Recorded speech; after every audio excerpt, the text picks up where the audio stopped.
प्राचीन समय की बात है, जब पृथ्वी पर धर्म, सत्य और भक्ति का प्रकाश चारों ओर फैला हुआ था। उसी काल में एक महान और पराक्रमी राजा राज्य करते थे, जिनका नाम था राजा उत्तानपाद। उनके दो रानियां थीं, सुनीति और सुरुचि। सुनीति अत्यंत सरल, धार्मिक और दयालु स्वभाव की थीं, जबकि सुरुचि सुंदर होने के साथ साथ घमंडी और अहंकारी भी थीं। राजा उत्तानपाद को सुरुचि से अधिक प्रेम था, इसलिए वे अधिकतर समय उसी के साथ बिताते थे। सुनीति का पुत्र था ध्रुव और सुरुचि का पुत्र था उत्तम।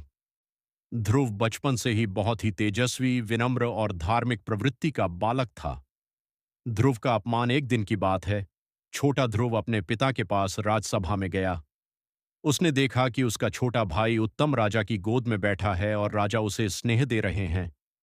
ध्रुव भी अपने पिता का प्रेम पाने के लिए उनकी गोद में बैठना चाहता था।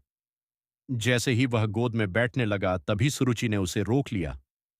सुरुचि ने कठोर शब्दों में कहा, ध्रुव, यदि तुम्हें राजा की गोद में बैठना है, तो पहले तुम्हें मेरे गर्भ से जन्म लेना होगा। तुम इस योग्य नहीं हो। यह सुनकर ध्रुव का हृदय टूट गया। वह अत्यंत दुखी होकर अपनी मां सुनीति के पास गया और रोते हुए सारी बात बताई। मां सुनीति का उपदेश सुनीति ने ध्रुव को गोद में लेकर समझाया, बेटा, इस संसार में जो कुछ भी होता है, वह हमारे कर्मों का फल होता है। यदि तुम्हें उच्च स्थान प्राप्त करना है, तो तुम्हें भगवान की शरण में जाना होगा। वही तुम्हारे दुखों का अंत कर सकते हैं। मां की बात सुनकर ध्रुव के मन में एक दृढ़ संकल्प जागा। उसने तय किया कि वह भगवान की तपस्या करके ऐसा स्थान प्राप्त करेगा जो किसी को भी न मिला हो। वन की ओर प्रस्थान। 5 वर्ष का बालक ध्रुव बिना किसी भय के वन की ओर निकल पड़ा। उसका लक्ष्य स्पष्ट था, भगवान की प्राप्ति। रास्ते में उसकी भेंट महान आर्षि देवर्षि नारद से हुई। नारद जी ने ध्रुव से पूछा, बालक, तुम इतने छोटे होकर इस घने जंगल में अकेले क्यों आए हो? ध्रुव ने विनम्रता से उत्तर दिया, मुझे भगवान की प्राप्ति करनी है और उनके आशीर्वाद से ऐसा स्थान पाना है जो अडिग और सर्वोच्च हो। नारद जी पहले तो ध्रुव की परीक्षा लेना चाहते थे। उन्होंने कहा, यह मार्ग कठिन है, तपस्या करना आसान नहीं है। तुम अभी छोटे हो, घर लौट जाओ। लेकिन ध्रुव अपने संकल्प पर अडिग रहे। उनकी दृढ़ता देखकर नारद जी प्रसन्न हुए और उन्होंने ध्रुव को भगवान की उपासना का मंत्र दिया। नमो भगवते वासुदेवाय। कठोर तपस्या। ध्रुव ने वन में एक स्थान चुनकर तपस्या आरंभ की। उन्होंने धीरे धीरे अपने आहार को कम कर दिया और अंततः केवल वायु पर ही निर्भर रहने लगे। पहले महीने वे फल खाते रहे, दूसरे महीने पत्ते, तीसरे महीने केवल जल, और अंत में उन्होंने सब कुछ त्याग कर केवल भगवान के नाम का जप करना शुरू कर दिया।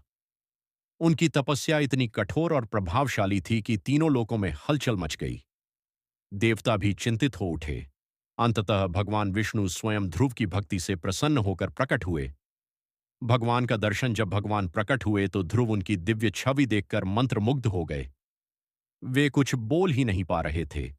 तब भगवान ने अपने शंख से ध्रुव के मुख को स्पर्श किया, जिससे उन्हें वाणी प्राप्त हुई।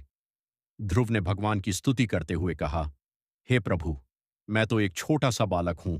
मैंने तो केवल अपने अपमान का बदला लेने के लिए तपस्या की थी, लेकिन आपके दर्शन से मेरी सभी इच्छाएं समाप्त हो गई हैं। भगवान विष्णु ने मुस्कुराकर कहा, हे ध्रुव, तुम्हारी भक्ति सच्ची और निष्काम है। तुमने जो तप किया है वह अद्वितीय है, इसलिए मैं तुम्हें एक ऐसा स्थान प्रदान करता हूं जो सदा अडिग रहेगा। ध्रुव तारा की प्राप्ति। भगवान ने ध्रुव को आशीर्वाद दिया कि वह आकाश में एक तारे के रूप में स्थापित होंगे, जिसे कभी कोई हिला नहीं सकेगा। वही तारा आज ध्रुव तारा के नाम से जाना जाता है। यह स्थान इतना ऊंचा और स्थिर है कि सभी ग्रह नक्षत्र उसके चारों ओर घूमते हैं, लेकिन ध्रुव तारा अटल रहता है।